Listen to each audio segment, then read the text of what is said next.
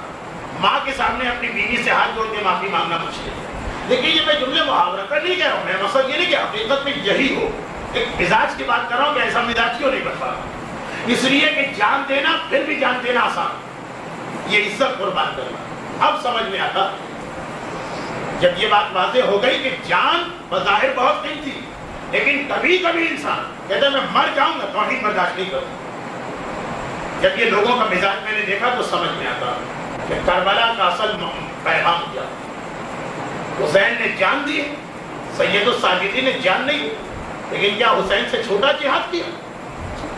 یہاں تک کہا جا سکتا ہے کہ حسین کے جہاد سے بھی بڑا جہاد کیا، وہ کیا قربانی؟ یہی جان دینا اس وقت مسئلہ نہیں۔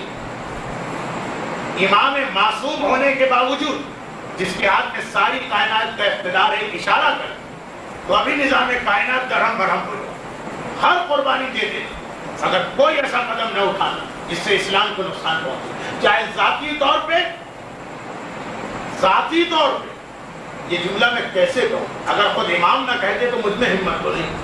اقاد و ذلیلا فی دمشق کہاں، مجھے ذلیل کر کے دمشق میں لے جائے، چاہے ذاتی طور پہ ذلت کا سامنا کرنا پڑے تب وہ برداشت۔ یہ بڑا امتحان ہوگا۔ اب سمجھ میں آتا معاشرے کو دیکھ کہ آج بھی ہمارے نوجوان موت کا امتحان دینے کو تیار ہے، عزت کا امتحان دینے کو تیار نہیں۔